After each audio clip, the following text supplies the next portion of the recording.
Hello again. Another episode about Steve's dad's stuff. Today we have another assortment of some memorabilia.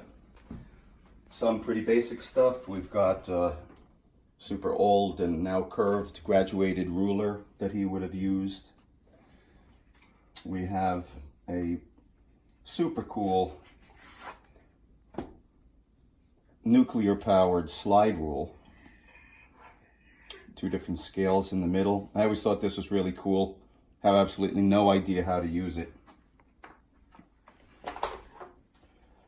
We have his drafting instruments. These are Dietzen, a German company, pretty fancy. Little velvet case. This is unfortunately not his, but a dear friend gave this to me, a K-bar knife similar to what he might have used in the Navy. And a couple more cool things.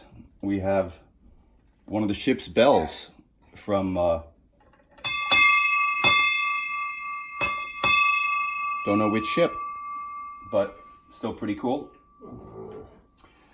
This is what we would call the shell, but technically it's called the copper drive band from a 5-inch Mark 12 .38 caliber gun on the destroyer. And this was the main armament on the ship. Barrel length 190 inches, 2,600 feet per second velocity. It was both air to surface and air to air, anti-aircraft. Range for air to surface was 18,000 yards. And apparently 37,000 foot in altitude, so pretty darn high. It's a 55-pound projectile that it shot, so you can heave something that big, like 7 miles up in the air. That's pretty far. These guns were considered so accurate in the Navy that between them and the Hellcat fighters that would protect the ships, it became virtually impossible. It was a suicide mission for Japanese aircraft to try and attack, and that's basically why they started kamikaze stuff, because they couldn't come in and try and shoot because they would get shot down. So that's it on the memorabilia side. In terms of history, we're going to combine the shaving kit once again with something from our own home.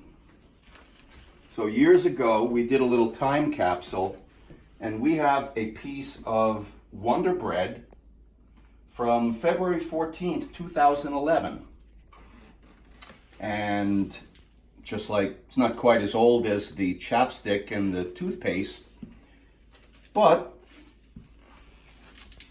we are going to see what a piece of Wonder Bread from 2011 is like. It actually was intact until I started to move it. Doesn't smell like anything.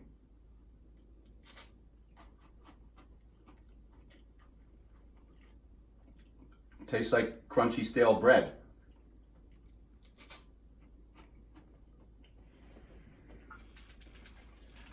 So, got a little bit stuck in my teeth, I think.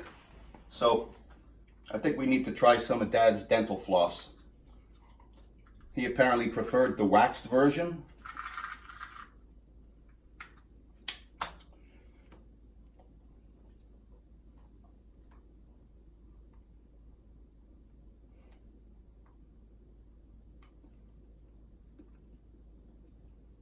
Don't taste the wax.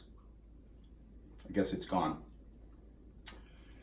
So anyway, our story for the day is that my dad was actually a civilian air pilot as well. He flew a Cessna 150 and a Cessna 172 out of Teterboro Airport.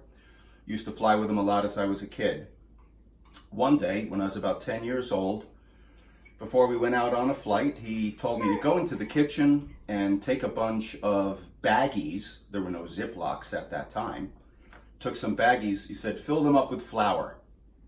So as a 10-year-old, I just obeyed. Filled up bags with flour, we took off from Teterboro and we flew over to the Brooklyn Navy Yard where his ships were stationed. And we circled around, and the crew on the ships were familiar with his plane, so they all looked up, pointed, and they waved. And we then proceeded to fly over the ships very low, and my dad instructed me to drop the bags of flour out of the window of the plane.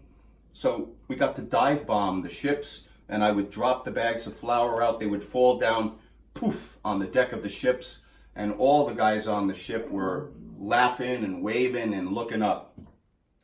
Think about doing that today. They'd scramble fighters and probably shoot you down.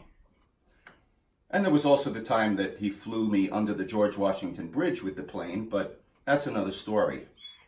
So anyway, hope you enjoyed today's little segment. Everybody stay safe. And for now, signing off.